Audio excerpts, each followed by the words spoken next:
a house built out of stone, wooden floors, walls and window sills.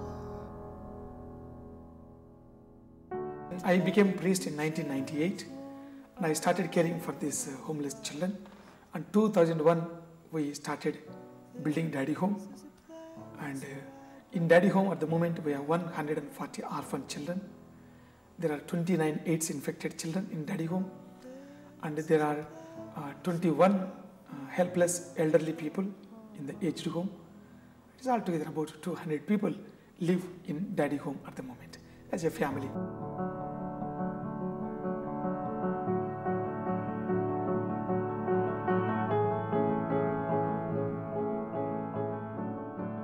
We have so much here and we don't realise it at all. And being in Daddy Home, I think I really realised, and especially meeting the children of Daddy Home who just don't have any families, don't have anybody. When you're in India, you really see that they just don't have any support.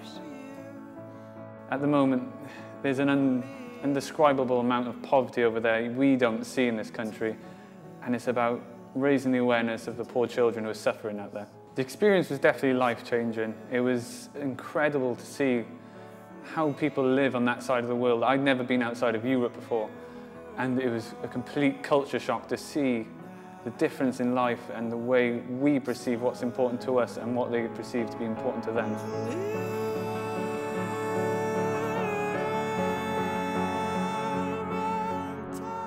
So Daddy Home gives everything back to these children. It gives them hope, it gives them a future.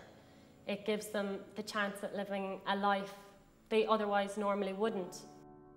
So, I mean, there are many, many different kids in Daddy Home. I mean, 28 of them are HIV positive.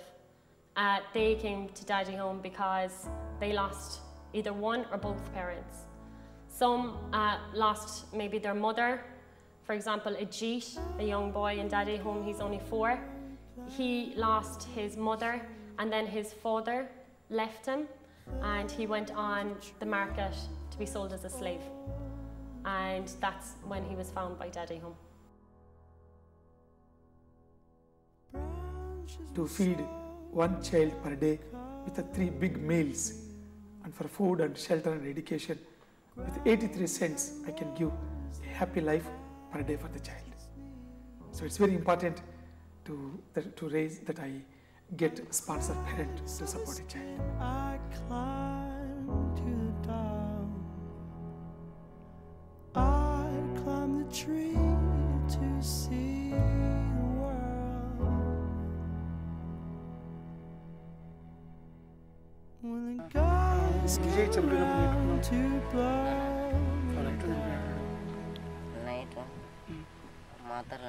Held on as tightly as you held on. Held on as tightly as you held on me.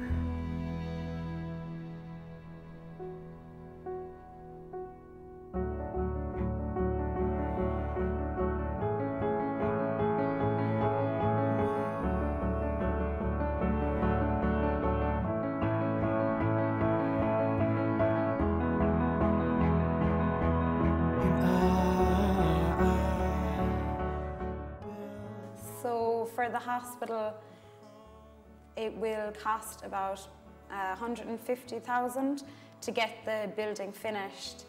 It will function for the whole Kadapa district.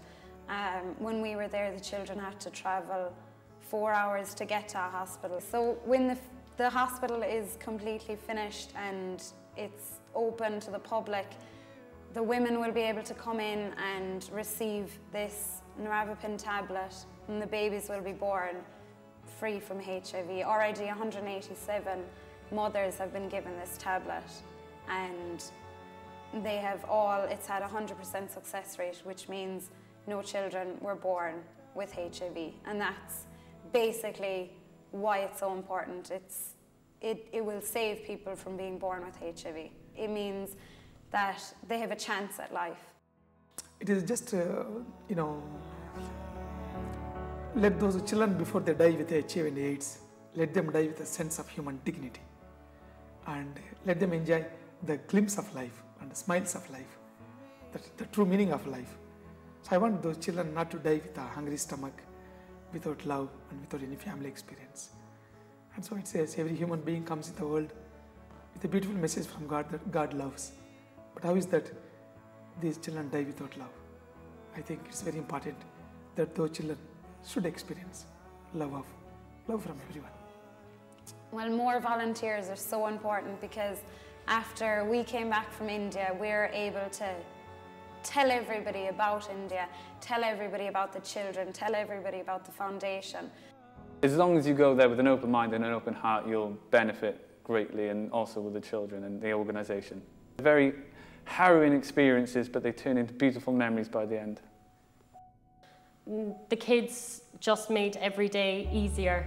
They just woke up in the morning smiling, went to bed smiling, but even though they had, really bad illnesses or had lost everything and everyone in life, they still fought through every day and did it with a smile, and they're inspirational, and I wouldn't change my experience for the world. Yes, Mother Teresa says, helping hands are better and holier than praying lips. The best way is to integrate our prayer life into action, just reaching the children. Helping hands are better than praying lips.